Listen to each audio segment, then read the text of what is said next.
الحمد لله وكفى وسلام على عباده الذين اصطفى أما بعد فأعوذ بالله من الشيطان الرجيم بسم الله الرحمن الرحيم كنتم خير أمة أخرجت للناس تأمرون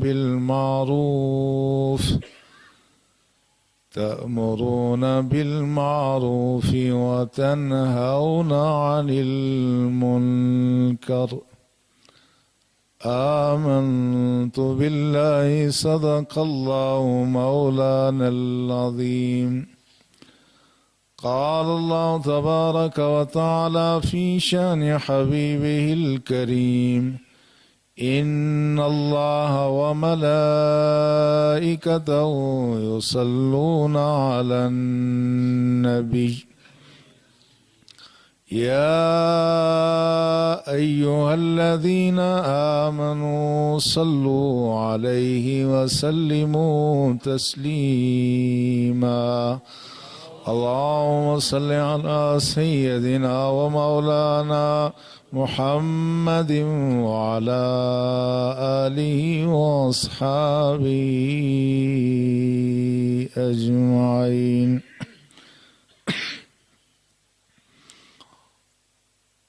اللہ کے احترام برادران اسلام، گزشتہ جمعۃ المبارک میں ہم نے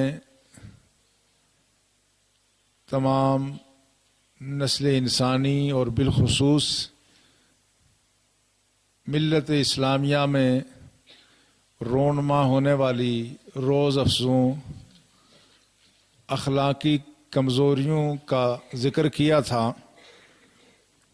جس میں یہ بات واضح کرنے کی کوشش کی گئی تھی کہ زمین و آسمان میں جتنی بلائیں، مصیبتیں، تکالیف، پریشانیاں، زلزلے، سیلاب اور اس طرح کی دوسری کیفیات پیدا ہوتی ہیں، اس کے پیچھے اصل محرک انسانوں کے اعمال ہوتے ہیں۔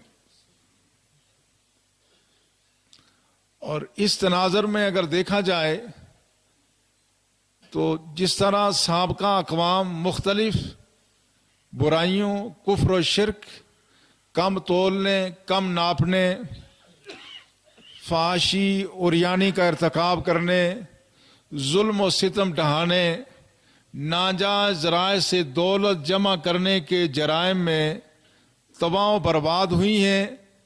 من حیث القوم اگر ہم میں دیکھا جائے تو وہ ساری خرابیاں ہم میں پائی جا رہی ہیں۔ کم تولنا، کم ناپنا، زیادہ قیمتیں وصول کرنا، اور اس کے علاوہ ایک مخصوص طبقے کا قوم اور ملک کی دولت کو لوٹنا، ظالموں کا غریبوں، ناداروں کو ستانا، اور سب سے زیادہ اہم فتنہ جو گزشتہ چند سال سے عریانیت کا ہے، وہ اب روز بروز اپنی انتہاؤں کو چھو رہا ہے۔ اس صورتحال میں اللہ کی طرف سے کوئی عمومی عذاب نازل ہو سکتا ہے۔ اللہ ہمیں محفوظ و مامون فرمائے۔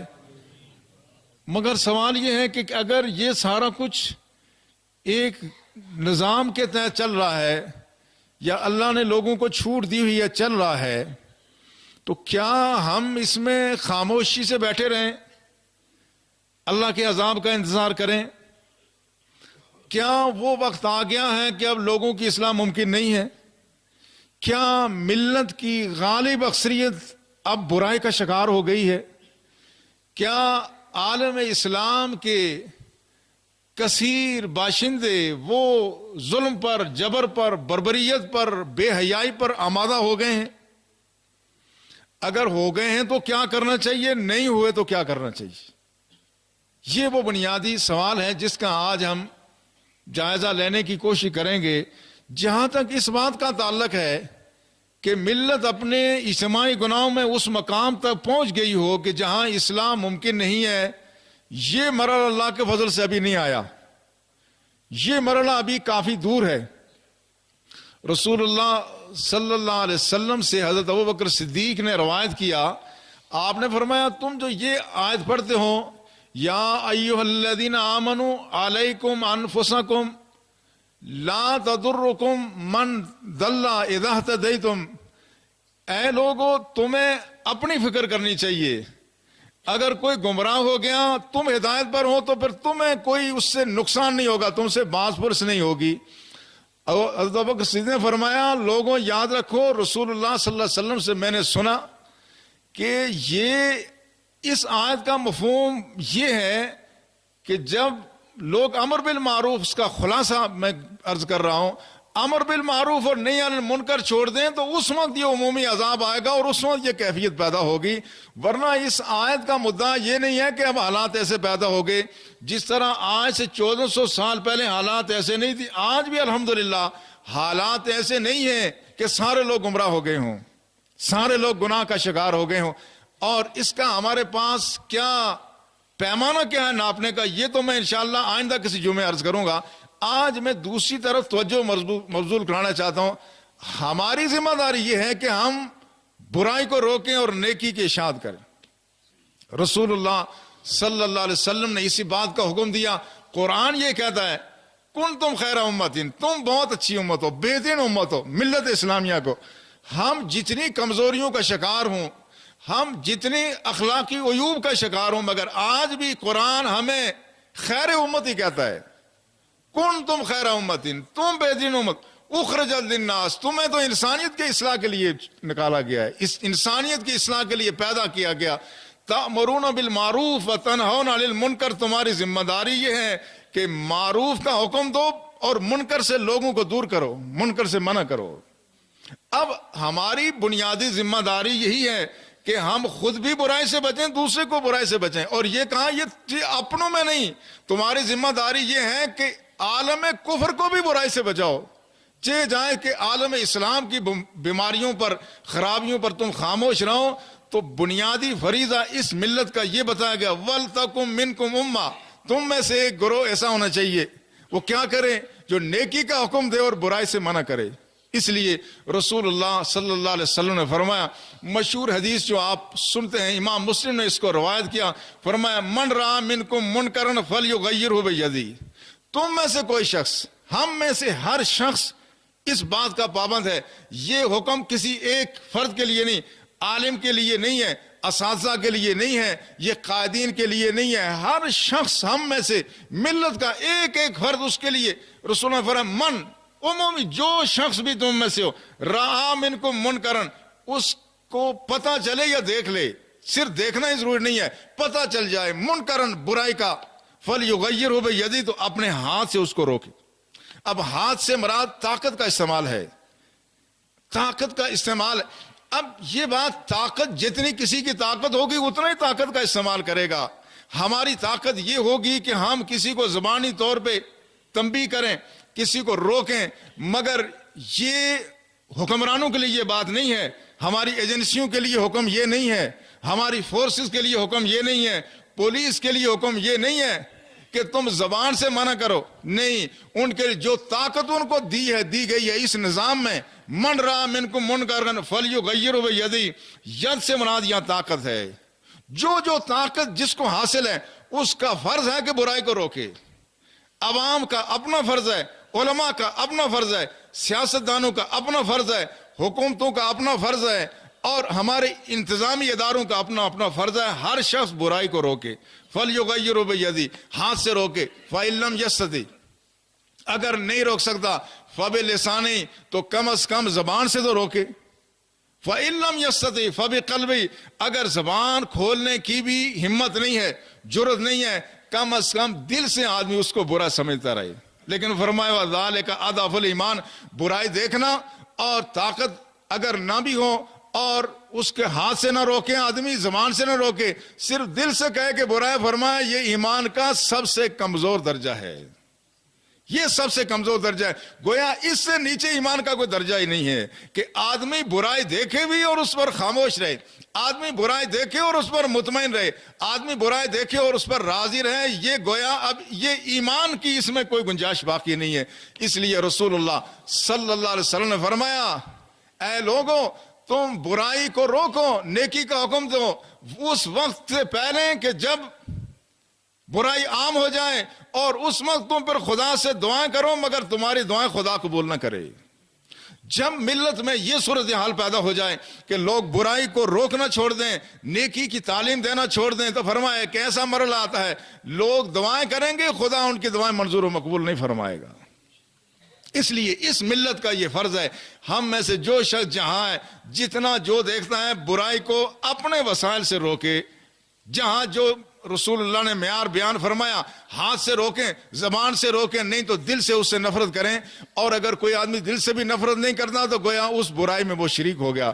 بلکہ رسول اللہ صلی اللہ علیہ وسلم نے فرمایا, کوئی شخص کسی برائی میں موجود نہ ہو لیکن اس کو اچھا سمجھے, گویا اس برائی میں موجود ہے. کوئی شخص کسی برائی کو دیکھے لیکن دل سے برا جانے, گویا وہ اس برائی سے دور ہے.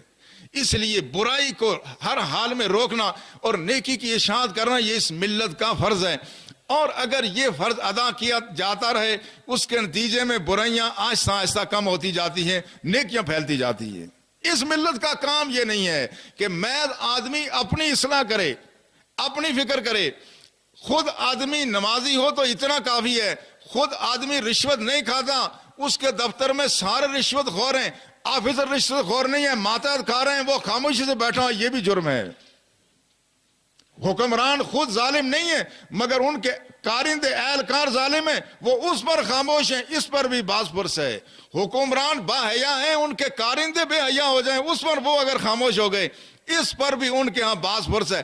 ہر شخص پر بار پرس اس کی اپنی استطاعت کے مطابق ہے, جو جتنا ہے.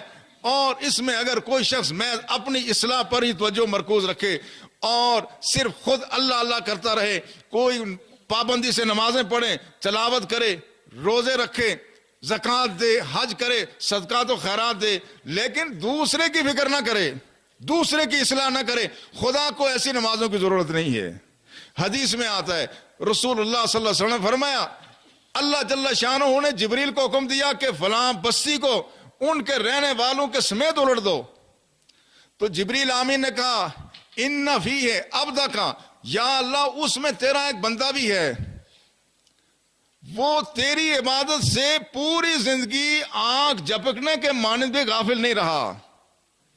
ایک بندہ ایسا ہے اس بستی میں جس کو تو الٹنے کا حکم دے رہا ہے کہ وہ پوری زندگی میں آنکھ جھپکنے کی مانند بھی تیری عبادت سے غافل نہیں رہا, تو اس کے لیے کیا حکم ہوگا؟ فرمایا اس سمیت ساری بستی کو الٹ دو. اس لیے ان وجہ لم یتغیر, اس شخص کا چہرہ کبھی متغیر نہیں ہوا. کتنا کبھی بھی اس کے ماتھے پر شکن نہیں آئی, برائی دیکھتا رہا لیکن وہ بالکل خاموش رہا. جو شخص برائی دیکھ کر کے برائی پر لم یتمار وجہ ہو, جس شخص کا چہرہ بالکل تبدیل نہیں ہوا, قطو جس کا چہرہ ذرا بھر بھی متغیر نہیں ہوا برائی دیکھ کر, فرمایا یہ وہ شخص ہے کہ یہ خود تو عبادت گزار تھا لیکن اس کے سامنے برائی ہو رہی تھی, یہ اس برائی کو دیکھ کر کے اس کے ماتھے پہ کبھی شکن نہیں پڑی, اس سمیت ساری بستی کو تم غرق کر دو. اس سے یہ معلوم ہوتا ہے کہ صرف اب اپنی اصلاح ہی کافی نہیں ہے. ہم یہ سمجھیں کہ اپنی اصلاح کر رہے ہیں, ہم تو کچھ نہیں کرتے, دوسرا کر رہا تو کرتا نہیں, یہ بات نہیں ہے. اس ملت کا فرض ہے کہ یہ خود بھی برائی سے بچے اور دوسروں کو بھی برائی سے بچائے. جب ایسا ہوگا تو برائی آہستہ آہستہ کم ہوتی جائے گی, اگر ایسا نہیں ہوگا برائی پھیلے گی. رسول اللہ صلی اللہ علیہ وسلم نے اس کی مثال ایسی دی, فرمایا ایک ایسا جہاز ہے, کشتی ہے, سفینہ ہے, جس میں کچھ لوگ اوپر ہیں کچھ نیچے ہیں. جو نیچے والے ہیں وہ اوپر پانی کے لیے گئے اور اس کے بعد پھر کہنے لگے اوپر والوں سے کہ ہم تمہارے پاس سے گزرتے ہیں, تمہیں تکلیف ہوتی ہے, لہٰذا ہم اس کشتی کے نیچے سے سوراخ کر دیں تاکہ پانی نیچے ہی لے لیں. فرمایا اگر ان اوپر والوں نے ان نیچے والوں کو اس جہاز اور کشتی میں سوراخ کرنے سے باز نہیں رکھا تو وہ نیچے والے بھی غرق ہو جائیں گے, اوپر والے بھی غرق ہو جائیں گے. اس لیے اگر معاشرے میں کہیں برائی ہو رہی ہے، اس برائی کو اگر ہم نہیں روکیں گے، کل وہ برائی ہمارے دروازے پر دستک دے گی، وہ گھر ہی برباد نہیں ہوگا، ہم بھی برباد ہو جائیں گے۔ لہٰذا ملت کا سب سے بڑا فرض یہ ہے کہ برائی کو روکے، ہاتھ سے روکے، زبان سے روکے، دل سے برا جانے۔ اب اگر ایسا ہوگا تو پھر یہ آہستہ آہستہ یہ برائی کا سلسلہ کم ہوتا جائے گا، اس لیے کہ برائی کو روکنے کا سب سے پہلے اللہ نے حکم دیا، ان اللہ یامر بالعدل والاحسان وایتاء ذی القربى وینہی عن الفحشاء والمنکر والبغی۔ اللہ حکم دیتا ہے، برائی سے بچنے کا اللہ حکم دیتا ہے۔ اس برائی سے بچنے کا سب سے پہلے حکم اللہ نے دیا، اس کے بعد اللہ کے رسول نے حکم دیا۔ اللہ کے انبیاء نے ہر دور میں یہی حکم دیا، اور اس لیے رسول اللہ صلی اللہ علیہ وسلم کے لیے فرمایا یامرہم بالمعروف وینہاہم عن المنکر، یہ رسول لوگوں کو اچھی بات کا حکم دیتے ہیں، بری باتوں سے یہ رسول لوگوں کو روکتے ہیں۔ لہٰذا وہ منصب جو رسول اللہ صلی اللہ علیہ وسلم نے جس پر آپ فائز تھے، آپ نے جو فرض ادا کیا وہ ملت کا فرض ہے، ملت کے ہر شخص کا فرض ہے، اور ہر آدمی کا اپنا اپنا فرض ہے۔ علماء کا اپنا فرض ہے، عوام کا اپنا فرض ہے، خواص کا اپنا فرض ہے۔ قرآن پاک میں جہاں بنی اسرائیل پہ لعنت کا ذکر ہے، بنی اسرائیل پر اللہ نے لعنت کی ہے، حضرت عیسیٰ علیہ السلام کے ذریعے سے انبیاء کرام کے، بنی اسرائیل کے انبیاء کے ذریعے سے بنی اسرائیل پہ لعنت کی گئی۔ رسول اللہ صلی اللہ علیہ وسلم نے فرمایا کہ بنی اسرائیل پہ لعنت کیوں ہوئی؟ فرمایا سب سے پہلی خرابی جو بنی اسرائیل میں پیدا ہوئی وہ یہ تھی کہ پہلے اچھے لوگ بروں کو روکتے تھے، لیکن جب وہ نہیں روکے تو اچھے بھی انہیں کاموں میں شریک ہو گئے۔ پہلے رسول اللہ نے فرمایا علماء عامت الناس کو روکتے تھے برائیوں سے، لیکن جب انہوں نے دیکھا کہ وہ باز نہیں آ رہے ہیں تو علماء نے بھی ان کے ساتھ بیٹھنا شروع کر دیا، ان کی مجلسوں میں بیٹھنا شروع کر دیا، کھانا پینا شروع کر دیا، تو پھر اللہ نے لعنت کی۔ وہ جو برائیاں کرتے تھے ان پر بھی لعنت ہے، جو برائیوں سے روکتے نہیں تھے ان پر بھی اللہ کی لعنت۔ ذالک بما عصوا وکانوا یعتدون، یہ لوگ نافرمان تھے، حد سے تجاوز کر رہے تھے۔ تو بنی اسرائیل کے علماء کی خاص اصطلاح متعارف ہوئی ہے، یعنی اس سے مراد یہ ہے وہ علماء جو برائی کو دیکھ کر کے خاموش رہیں یا برائی کی تائید اور تصدیق کریں، یہ علماء سو اور علماء بنی اسرائیل کا کردار ہے۔ علماء کی ذمہ داری اور زیادہ ہے، حکام کی ذمہ داری اور زیادہ ہے۔ اس لیے ہمارے الحمدللہ آج بھی ملت میں ایک جذبہ بیدار ہے، ایک حص موجود ہے کہ آج بھی اپنے علماء کو لوگ اپنے سے بہتر دیکھنا چاہتے ہیں۔ کوئی آدمی خود کتنا بھی کمزور کردار کا ہوگا، مگر اس کی خواہش ہے کہ میرے مسلح پر وہ شخص یہاں آئے جو سنت کا پابند ہو، جس کے اخلاق اچھے ہوں، جو عالم بھی ہوں اور رسول اللہ کی سنتوں پر عامل بھی ہو۔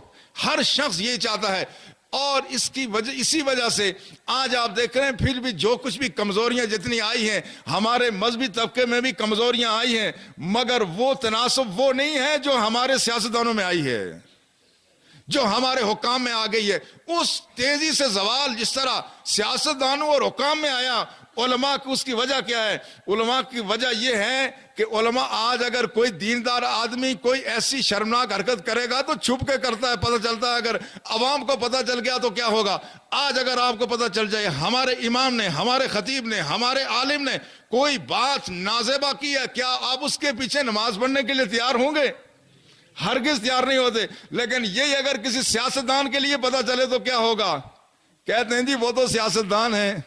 اگر کسی آپ کو بڑے ذمہ دار افسر کے بارے میں پتہ چلے، ایک ہاتھ سے جب معاملہ گزر جائے تو پھر آپ بھی ڈنڈا لے کے کھڑے ہو جاتے ہیں، لیکن ایک حد تک آپ بھی کہتے ہیں کہ چلیں یہ کچھ ہو ہی رہا ہے، اب کتنوں کو روکیں، یہ تو کلچر ہی ایسا ہے، یہ اس طبقے میں تو یہ برائیاں ہوتی ہیں، اس لیے وہ جو ہم نے تھوڑا سا معیار ڈھیلا کیا تو اس طبقے میں برائیاں زیادہ آ گئی۔ ہمارے مقابلے میں اہل مغرب نے وہ معیار قائم کیا جو ان کے عام آدمی کے لیے جرم نہیں ہے، وہ ان کے حکمرانوں کے لیے جرم ہے۔ جو عام شہری کے لیے جرم نہیں ہے وہ ان کے حکام کے لیے جرم ہے۔ جو لوگ ان کی قیادت کرتے ہیں انہوں نے اپنی سیاسی قیادت کو اور اپنے انتظامی افسران کے لیے معیار اور رکھا ہے، اپنے لیے معیار اور رکھا ہے۔ اسی وجہ سے وہاں پہ خرابیوں کا تناسب کم ہے۔ آپ نے دیکھا ایک مرتبہ امریکہ میں صدر کلنٹن کے خلاف جو الزامات لگے، کیا وہ کوئی الزام ایسا تھا کہ کوئی امریکی اس سے بچا ہوا ہے؟ وہ سارے وہی کچھ کرتے ہیں تو ان کے صدر نے کوئی اضافی بات کر لی، اگر اس میں سے ہر امریکی وہی کام کرتا ہے، اگر ان کے صدر نے وہی کام کر لیا، وہ ثابت بھی نہیں ہوا، تو اس نے کیا جرم کیا؟ وہ کہتے ہیں نہیں ٹھیک ہے، یہ ہمارے ہاں اخلاقی طور پر کوئی جرم نہیں ہے، ان کے ہاں رضامندی سے جو معاملات ہوں معاذ اللہ وہ سارے قانون اس میں کوئی مداخلت نہیں کرتا۔ وہ کہتے ہیں ہم کرتے ہیں لیکن تم تو ہمارے قائد ہو۔ وہ اپنی سیاسی قیادت کو اپنے سے بہتر دیکھنا چاہتے ہیں، ہم اپنی سیاسی قیادت کو اپنے سے کم دیکھنے میں بھی کبھی پریشان نہیں ہوتے۔ اس کی وجہ سے سیاسی قیادت میں اخلاقی کمزوریاں زیادہ آ رہی ہیں، لیکن الحمدللہ پھر اتنا بھی نہیں ہے کہ بالکل ہی معاملہ حد سے گزر جائے۔ آپ بھی انتظار کرتے ہیں، آپ بھی دیکھتے ہیں اچھا چلیں شاید کوئی سدھر جائے، اور جو کچھ آپ کرتے ہیں یہ الحمدللہ اللہ نے آپ سے وہ کام لیا ہے جو انبیاء کرام کا کام تھا۔ برائی سے روکنا انبیاء کرام کا یہی شیوا تھا، یہ اہل اللہ کا شیوا ہے، یہ صالحین کا شیوا ہے۔ جب آپ دیکھتے ہیں کہ معاملہ ہاتھ سے گزر گیا، حد سے گزر رہا ہے، پھر آپ کھڑے ہو جاتے ہیں اور الحمدللہ مثبت تبدیلیاں بھی آتی ہیں، آپ دیکھ رہے ہیں۔ یہی پیغام اگر چلا جائے کہ اس سرزمین میں اگر کسی نے کوئی ایسی بےہودہ حرکت کی تو اس کا انجام اچھا نہیں ہوگا، لوگ پھر ڈر ڈر کے کہیں نہ کہیں، اللہ شاید ان کو اصلاح دے تو بہت سے لوگ بچیں گے، اور جو نہیں بچیں گے تو وہ کہیں اور جا کے منہ کالا کریں گے۔ یہ سرزمین بے حیائی سے، عریانی سے، بہت ساری برائیوں سے بچی رہے گی۔ یہی معیار جو آپ کا بے حیائی کے بارے میں ہے، یہی اگر رشوت ثانی کے بارے میں ہو جائے، یہی ظلم کے بارے میں ہو جائے، یہی کرپشن کے بارے میں ہو جائے، تو پھر اس کا نتیجہ یہ ہوگا کہ آہستہ آہستہ برائیاں کم ہوتی جائیں گی، نیکی پروان چڑھتی جائے گی۔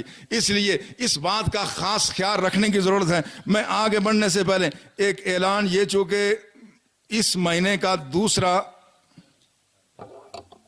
پہلا جمعہ 2 تاریخ ہے، ہاں پہلا جمعہ ہے، تو تنخواہ تو اکثر لوگوں کو مل ہی گئی ہوگی۔ ہم نے نیشنل بینک میں دیکھا تھا لائنیں لگی ہوئی تھی، اب لائنیں کم ہو گئی ہیں، گویا تنخواہ مل گئی ہوگی۔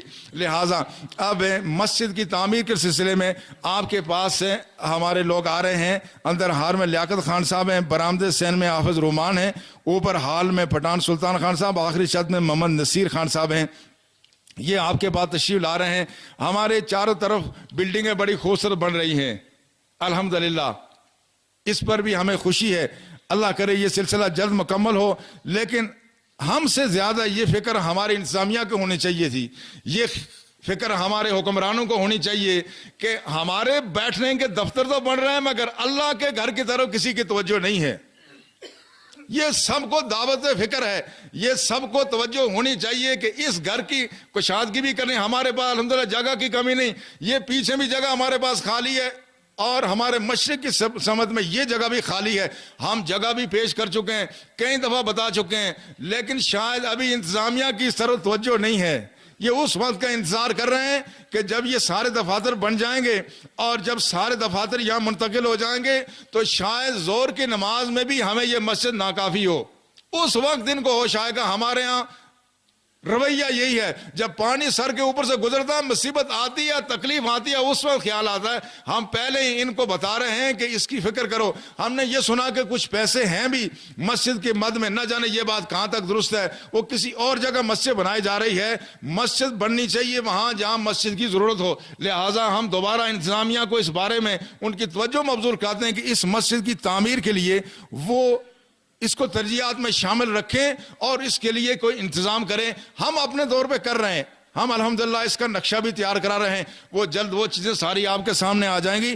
اگر کسی نے کچھ نہ کیا تو ہم تو انشاءاللہ اس کام میں لگے رہیں گے۔ اللہ آپ کا دیا ہوا منظور و مقبول فرمائے۔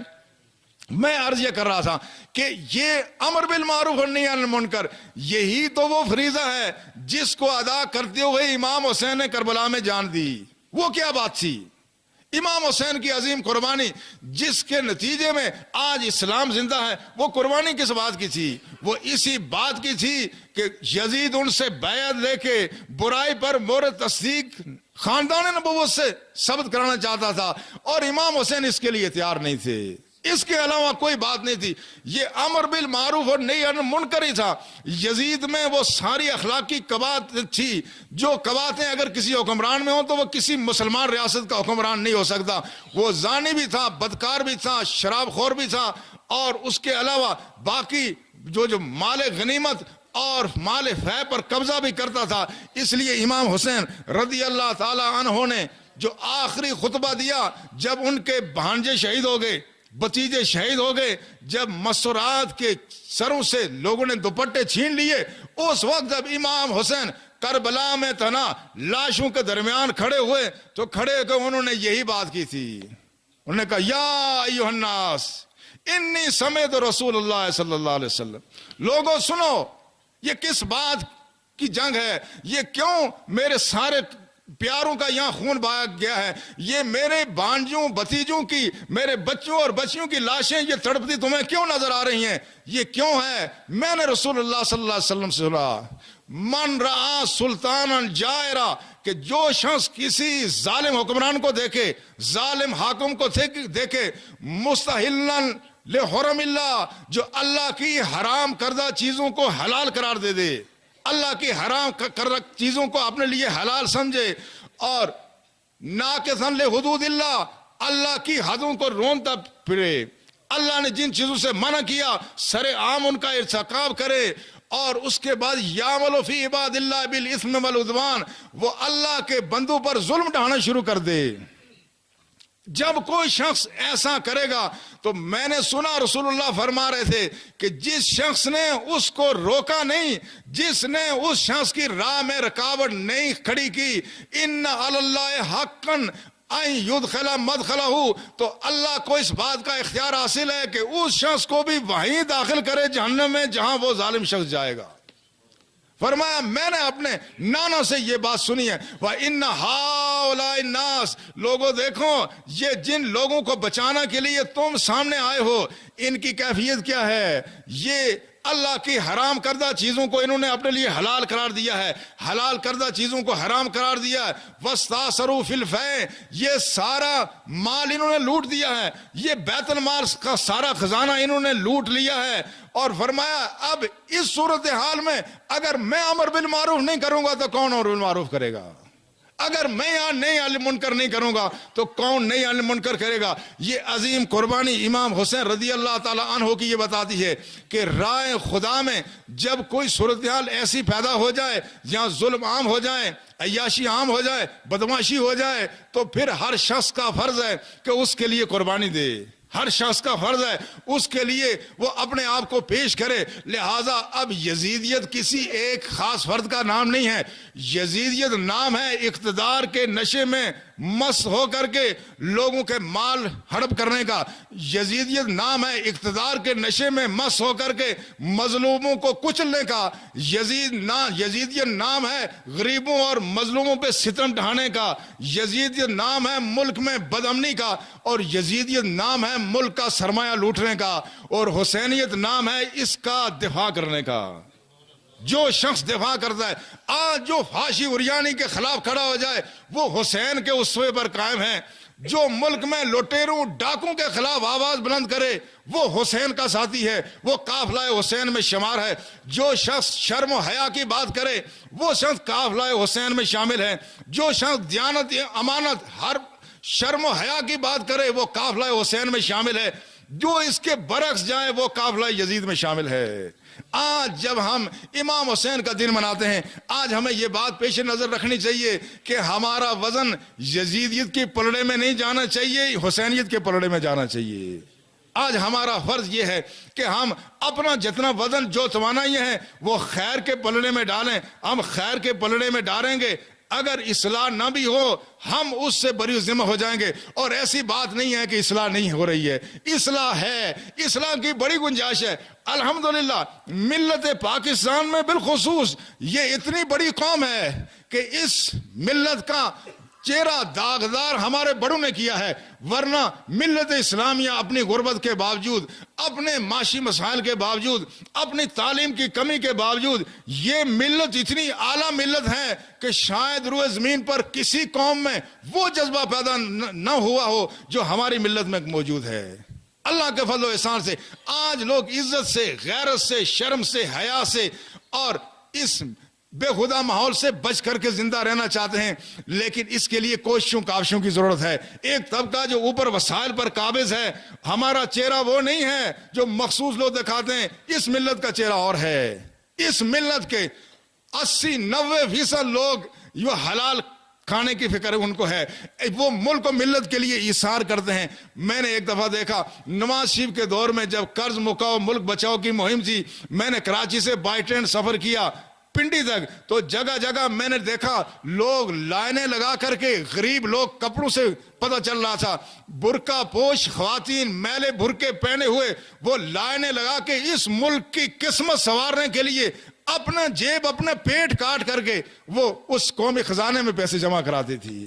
جس ملت کا یہ حال ہو کہ جس کے غریب اس ملک کے لیے اتنے بے چین اور بے قرار ہوں، وہ ملک کبھی ٹکڑے ٹکڑے نہیں ہو سکتا، اس ملت سے کبھی آدمی مایوس نہیں ہو سکتا۔ اب جو نیا بینکنگ نظام یہاں متعارف ہو رہا ہے غیر سودی، ابھی مجھے ایک صاحب بتا رہے تھے اسٹیٹ بینک کے آفیسر، انہوں نے کہا اتنی تیزی سے لوگ بلا سود بینکاری میں شریک ہو رہے ہیں، ہم تو حیران ہو گئے ہیں۔ یہ ملک، یہ قوم، یہ عظیم قوم ہے، اس کو ایک عظیم قیادت کی ضرورت ہے۔ اللہ تعالی ہمیں توفیق عطا فرمائے کہ ہم اس ملک میں عزت، غیرت، شرم و حیا اور دیانت اور امانت سے زندگی گزاریں۔ وما علینا الا البلاغ۔